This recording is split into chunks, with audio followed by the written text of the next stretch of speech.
Welcome to Guide Guru. We hope this video helps. You start by confirming support and enabling required radios, Wi-Fi, and on some phones location. Once done, open the Wi-Fi settings and tap the Wi-Fi direct or nearby share option.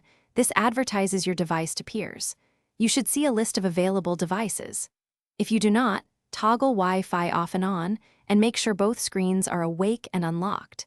This step creates the direct peer connection channel you'll use next. You now choose the target device from the Wi-Fi direct list and send the connection request. On the other phone, you will receive a prompt. Accept it.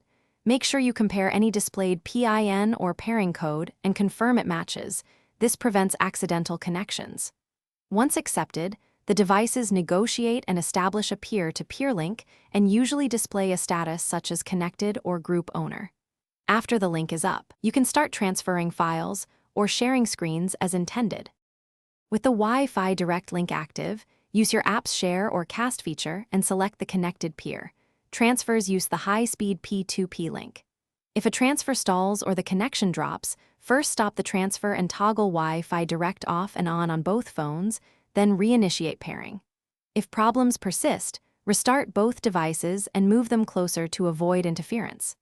Also check app permissions for storage and location, because denied permission.